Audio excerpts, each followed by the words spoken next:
And I remember you mentioning this to me, and I was sort of like in disbelief. It's like, so then you stop the interview, and the guest says to you, okay, so we need to find a way to work together.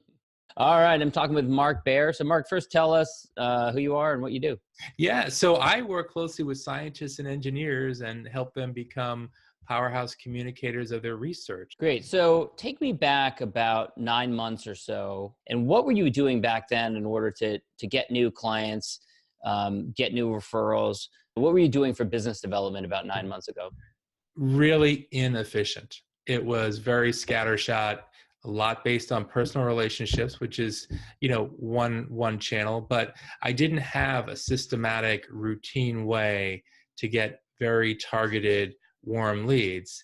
It wasn't organized and it wasn't focused. And I knew that I needed something that was going to become much more routine and much tighter as far as, having these leads coming in consistently, and not just any leads, but ones that were completely, in this sweet spot. So at first, you really helped me figure out what that sweet spot was. And then we kind of went from there. I know we talked about the idea of launching a podcast, and you have your podcast now, which we helped you to launch. But what were you thinking when we first started to talk to you about the idea of having your own podcast? My big concern was lag time or length of sales cycle. I just wanted to make sure that, I was sort of wondering, and I was hesitant about making this upfront monthly payment, which doesn't translate, within 12 hours of the podcast going up or whatever, into a sale, And so I that was my number one concern. The time commitment is really minimal. Once you are getting this flow of people who are exactly in your sweet spot, communicating with them is really easy. First of all, you're passionate about what you're doing, so you actually enjoy talking to these people. I love it. I love the conversations that I get to have with people. It's just a great chance for me to meet fascinating people, and then a lot of times get to work with them. Yeah. And so talk about that, how you've turned these podcast interviews into business opportunities and them actually hiring you earlier this week, you were hired for a day on the Hill, and Mm-hmm. you've been hired for keynote speeches. You've been hired for trainings, for workshops. Mm-hmm.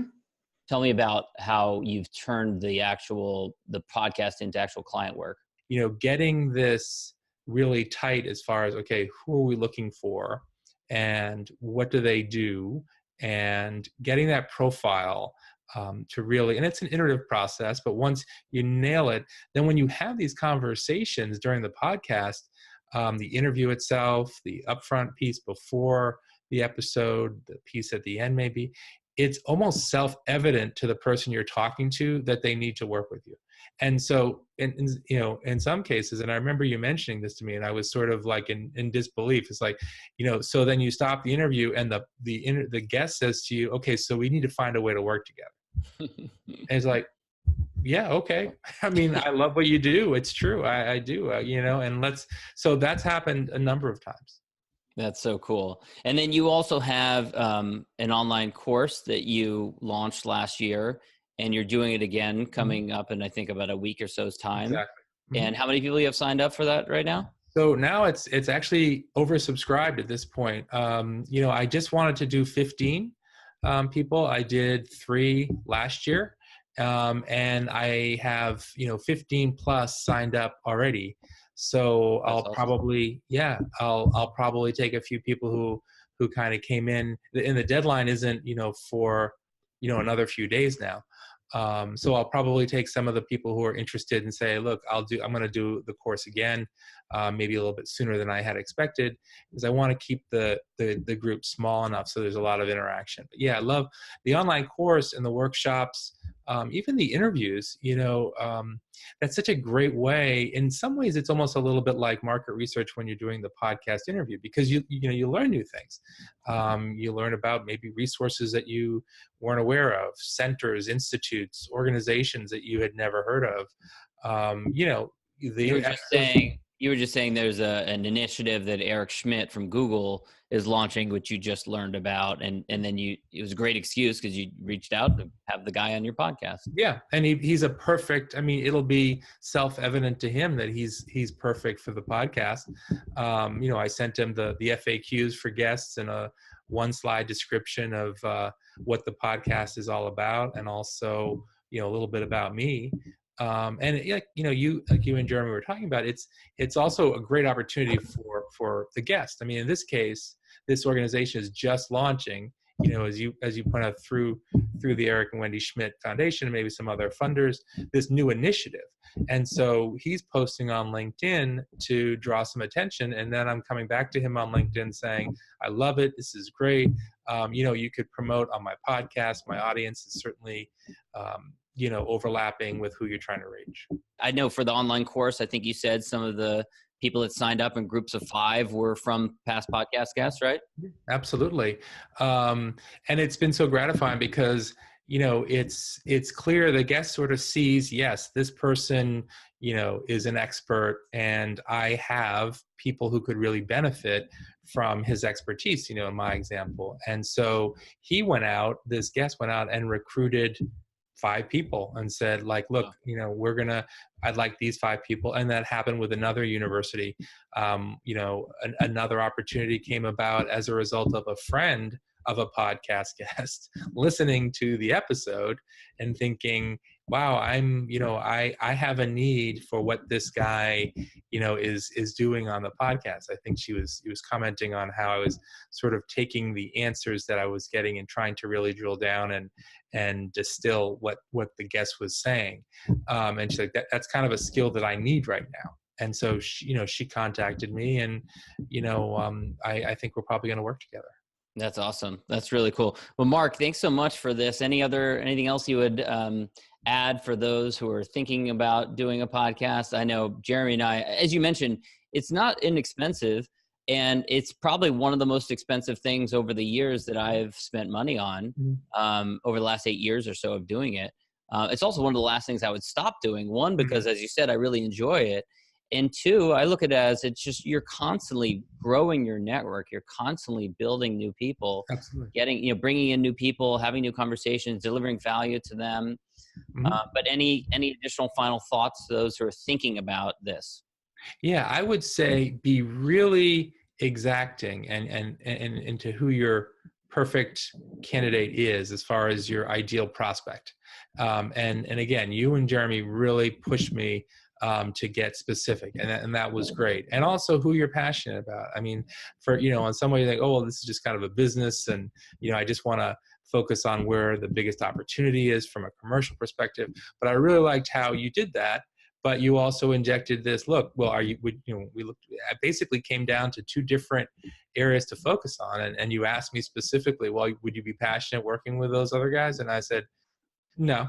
And he said, well, what about this group? And I said, yeah, I'd be really fired up to get in this area. And that's the one that I decided to focus on. So once you really can narrow down exactly who you want to serve, then I do think this is such a great, the LinkedIn and the podcast is such a great tool, and you'll find that it will produce things that you hadn't necessarily anticipated in a positive way.